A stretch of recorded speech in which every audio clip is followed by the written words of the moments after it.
Let's dig into the billions in government loans to Colorado's businesses during the pandemic, like the nail salon that got millions for fewer employees than you can count on two well-manicured hands. Aurora's police chief told officers to resign if they disagreed with her discipline. Let's check to see if anybody did. America's latest viral video of a black person being subjected to abuse is from Denver. And I think it holds lessons for all of us on how we can respond when we see racism in public. It was a moment 30 years in the making. Doctors had said that I would only live 20 years. To get that extra 10 in means so much. And if you have a dog, let them know the newsman has a special treat for them after a weekend filled with fireworks. That's next. Not going to lie, kind of cringed when we opened today's COVID-19 numbers from the state of Colorado, watching what other states had gone through, knowing that we were coming off of some summer celebrations, maybe more people staying inside the air conditioning. But so far, so good. Hospitalization numbers out today show that, yes, indeed, there has been a slow tick up, which is what we saw last week. But it's still 165 cases in Colorado's hospitals right now. So we are not seeing that sharp swing up like they've seen in so many other states. There are 27 patients that have left in the last 24 hours. So as that number creeps up a little bit, it does give you some idea as people transfer out just how many new cases are coming in a day. News on this front. If and when the pandemic ends, Coloradans are not going to lose access to telehealth services. Democratic Governor Jared Polis signed a bill today which requires health insurance carriers to keep covering virtual telehealth visits. That's for behavioral health, mental health, physical health care, and it continues to waive the patient-doctor relationship requirement. So if your current doc doesn't do it, you can just easily switch to a new one. There are cops that have integrity, they understand duty, and they understand honor. These four don't get it. And if any officer in this police department disagrees and thinks that this was acceptable, I will gladly accept your resignation today. If you do not like it, there is the door. That was Aurora's interim police chief, Vanessa Wilson, on Friday, challenging any of her officers to resign if they disagreed with her discipline of 4 officers involved in mocking the death of Elijah McClain. We checked. We've seen officers resign other places in America in support of officers under fire, but no, not a single Aurora police officer has resigned as a result of the chief's call on Friday. Officers Erica Marrero and Kyle Dietrich were fired from the department after they took photographs showing a chokehold in front of the memorial for Elijah McClain. We told you about that third officer in the photo, Jaron Jones. He quit before he could get fired. Fourth officer, Jason Rosenblatt, was also let go from APD. He was sent the photos and he responded, ha ha. He was sent the photos because Rosenblatt was one of the 3 officers involved in stopping McClain in August of last year. McClain died after being restrained by officers. There is a now viral video that shows a woman following and berating a black man in a street in part of a wealthy section of Denver, cursing this guy out and telling him to leave her neighborhood, apparently because he took a photo of a home from the street. The woman who recorded the video says this is from Claremont near Cramer Park. What? Marty, have a nice day. Oh, you bad. Get out. Let him walk. How are you following me and telling me to get out of here? Then we're gonna talk. We're not gonna talk. You're gonna go do your thing, and I'm gonna do my thing. No. That's the way it works. Talk. Have a nice day. You don't do that. Do you guys see this? I do. Recording. I sure do see it. Oh, you're having a problem with this?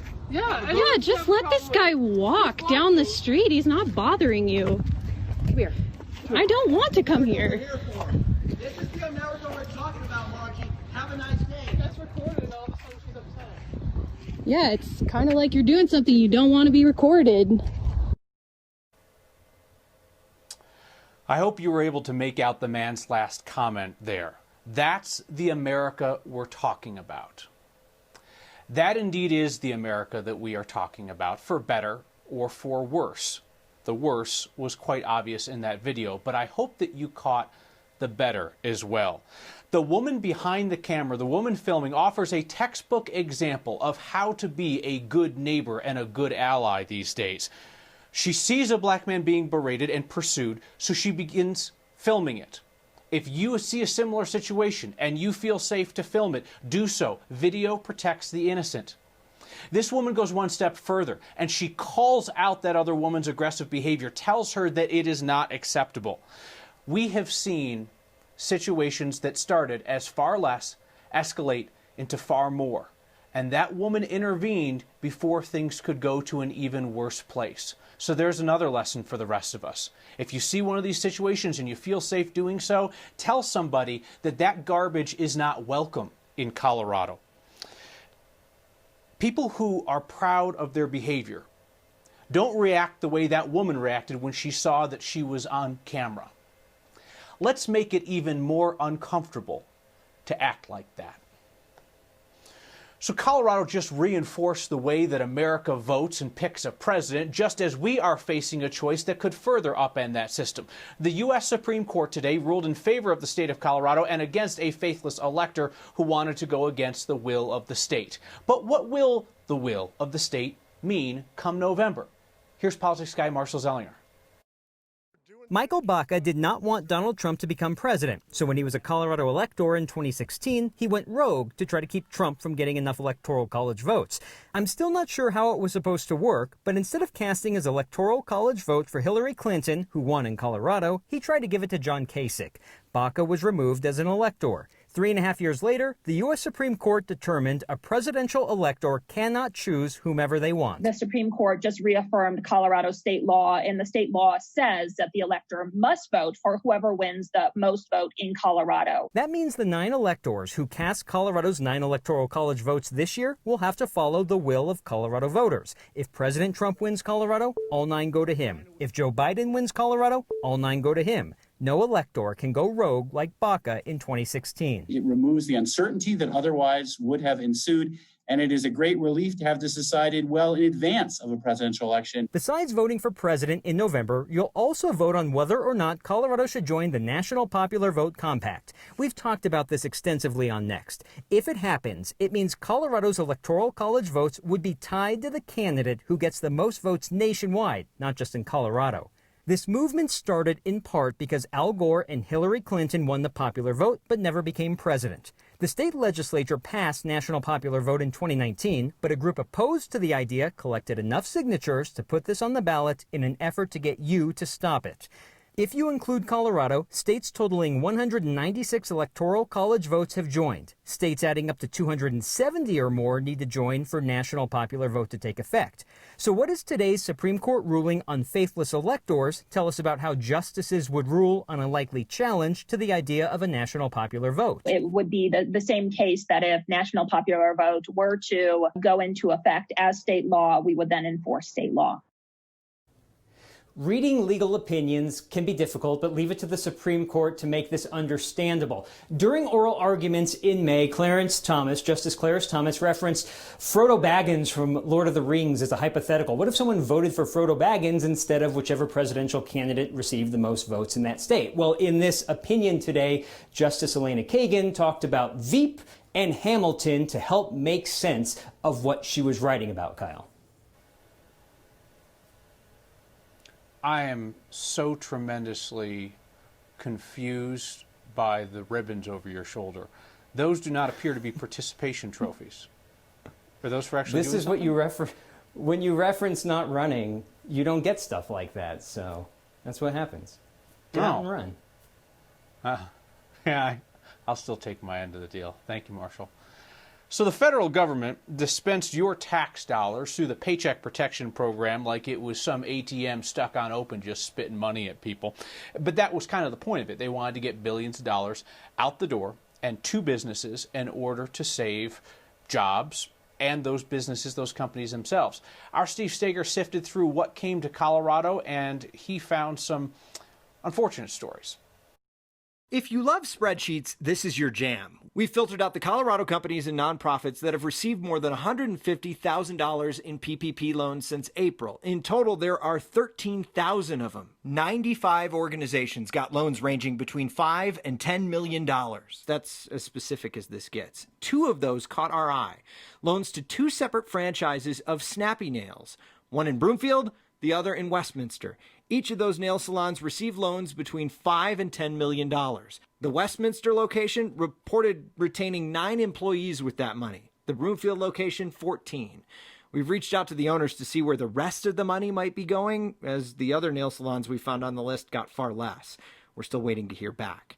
In this spreadsheet, you will find questionable stories and then downright sad ones. The Met, a restaurant in Boulder for nearly 30 years, received a $1 to $2 million loan. They closed their doors permanently in early June. Owner Joe Romano told me the pandemic was just too unpredictable and the loan wasn't enough. He had to lay off 300 plus employees from his 3 restaurants, and he says he is returning that loan money. So 1,300 businesses on that list actually reported that they used the money to retain 0 employees. So the way this works is that if you use the money from this loan mostly to maintain your payroll, a lot of it can be forgiven, especially if it's used for payroll, rent, things that you need to keep your business open. If you're using the money for something else, you have to pay it back. And we have the full list of the 150,000 and over loans on 9news.com right now. So, Steve, if they didn't use it to support jobs, they didn't necessarily do anything wrong. They just opted into this other way of using the money that's going to require it to come back to taxpayers in the end. No, and the thought is that when you're paying this loan back, if you've used it for something else, the interest rate, I believe, is about 1%. So it's a low interest loan meant to kind of spur the economy and get it moving here. As far as this database goes, it's relatively limited in what those loans are actually for. It doesn't say if that's what the loan was specifically meant for, was to maintain the payroll. So there's a lot more digging, a lot more calling. We'll have to do 13,000 loans on that list to kind of go through and sort through and just kind of see what's up. Oh, well, don't let me keep you, because you need to get that done by tomorrow morning. Thank you, Steve. We'll see you then. Okay. I'll go. It meant so much to me, but that is typical fire service way to do stuff. A community-wide reminder that his sacrifice is remembered and honored all these years later. Quick thanks from all of us to all the firefighters who were on alert over the weekend putting out the remains of people's fireworks. And if your dog spent those weekend nights huddled somewhere, I have a special treat. Hey, treat next.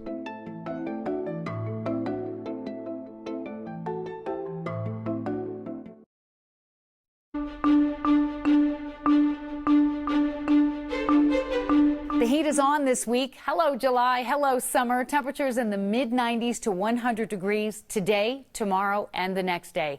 Thunderstorms we're tracking along the Front Range foothills have a little bit of lightning and wind with them, but not the beneficial rain that we need. And the threat for severe weather tomorrow will actually be focused further to the north. So if you see any raindrops tonight, count yourself lucky. Tomorrow, all the hail-producing storms will be from Billings to Bismarck down to Rapid City. Around here, storms move out. Skies clear. We have another hot, dry day tomorrow. Temperatures in the mid-60s overnight with clearing skies. We have back in the mid to upper 90s tomorrow. Slight chance of a gusty storm. Highs continue 95 to 100 degrees Tuesday, Wednesday, Thursday, all the way into the first part of next week.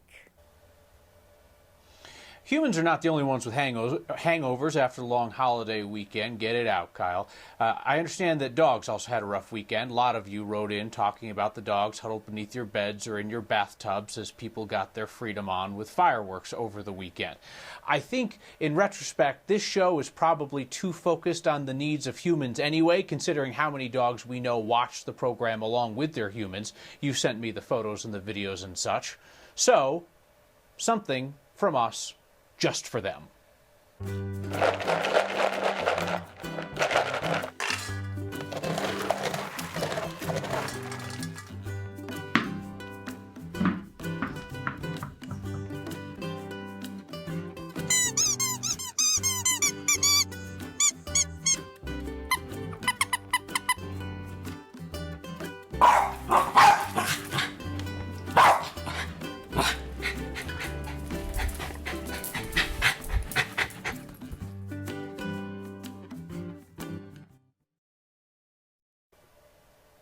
Something happened in Golda today that we thought was pretty remarkable, considering just how long it took to come together. So here it is, in words from our Chris Vanderveen, and in photos from photojournalist Brian Wendland. It is in the absence of context where you'll struggle to understand meaning. Take this parade of fire trucks in Golden, for example. Minus context, you'd likely never know why this meant so much to a man named Tom Young. It really, really touched my heart. Minus context, I, Mayor Laura Weinberg, you'd almost certainly fail to understand. do hereby proclaim and declare July 6, 2020, Tom Young Day. Understand the gravity of this moment. It's a special day that I could celebrate with my family and friends. It is why with this story, context is critical. Personal blow to everybody on the fire department to have this happen. July 6th is the day Tom Young broke his back while trying to rescue a hang glider on Lookout Mountain. When the hang glider came free, it evidently kicked him or launched him downhill. Paralyzed from the neck down, Young learned from doctors he'd struggle to live another 15 or 20 years. Everybody, kids, are we ready? Is it okay now? Today. Okay, kids say go. Today marks 30 years. Your gift to us. Young never left the fire department he joined all those years ago. He still volunteers 30 to 40 hours a week as its media services captain. My goal is to try to pay back everyone that has given me so much over the past 30 years. Today, that department offered not just a parade of trucks, one of which bears his name. No, it also offered this. Today, we celebrate Captain Tom Young for his 30 years of service. Context. On the other end of this dispatch call, Tom's daughter, who was 1 year old when her dad nearly died. Thank you for your service, Captain Young. And Dad, I love you. A surprise. All right, who did that? On a day of surprises. I didn't know it was her, but then Linda said, oh my God, it's Michelle. And some much needed context to a story now 3 decades in the making. Thanks, Chief. I don't know who arranged that. For next, this is Chris Vanderveen. What a moment. Did you get in a relaxing swim this weekend? Did you drop into an ice-cold Rocky Mountain lake? That actually does not sound particularly relaxing whatsoever, but it did look that way. We have proof of that next. The most Colorado thing we saw today was a secluded spot for a swim without having to bump into bros getting blitzed on their unicorn floaties. Much more impressive animal in this one anyway. Next viewer named Bob spotted this moose up in Lake Irene in Rocky Mountain National Park. So moose gets out of the water and shakes off like a dog. Or maybe dogs shake off like moose. I am not an animalologist. If there's an animalologist watching and who knows, do all animals with the hairs and the furs shake off like that? I presume that they do. Anyway, we'll listen to pretty much any feedback you have for us. Next at 9news.com is the email, or get our attention with the hashtag HeyNext. This apparently is where we're supposed to acknowledge that the dog video that we played tonight caused a decent amount of chaos in a number of homes. This is probably where they would like us to apologize for doing that. But there's nothing worse than an insincere apology, and we're not sorry at all. Jennifer writes in to say, you could show a similar dog video once per broadcast and watch Colorado's blood pressure go down. Thanks for the health benefit. I tend to agree with you. Sorry if we caused your dogs to freak out. See you next time.